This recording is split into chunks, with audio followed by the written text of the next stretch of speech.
WWF champion.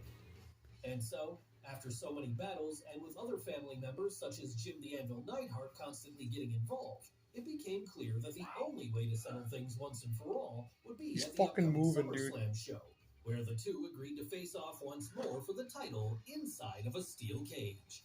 So that was how we came to the biggest show of the summer on August 29th, with the two main events set up as big-time matches that would surely blow fans away.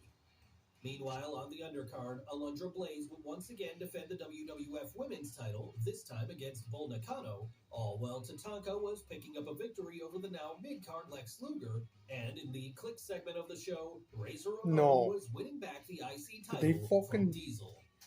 After that, the cage would No be way! and the Hart brothers would each enter, with them from there putting on arguably the greatest cage match of all time as, over the next 32 minutes, they had their second classic of the year and told a story that made complete sense throughout, with each constantly trying to escape and pick up the win. And this one would be so good that it actually ended up marking the second time Dave Meltzer would award a Fed match 5 stars that year.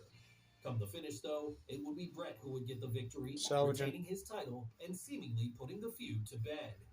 So with only one match left, he needed that lower ball joint before he takes off the fly. Undertaker match to live up to the Hart showdown.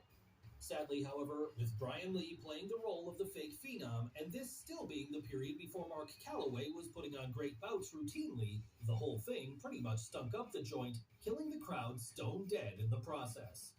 Thankfully, then, it only lasted 9 minutes, and once it was over, the real Dead Man stood tall once more, reestablishing himself as the top guy in the company. What piece of tobacco is going to be good for a wing? A better idea to main event with Bret instead and make his title reign seem more important, but by this point, it was clear that Vince McMahon was once again losing faith in the Canadian, with him already having chosen someone new to replace him.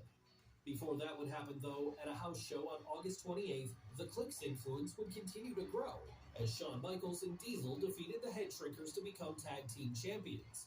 As well as that, Randy Savage would make his exit from WWF, with his last appearance coming on the October 31st episode of Raw, as he, from there, followed Hulk Hogan over to WCW. And the week following this, McMahon would even give a heartfelt goodbye to the Macho Man on the air, with this being the last time he would ever mention him again, as he later found himself being blackballed for reasons that still remain unclear until this day.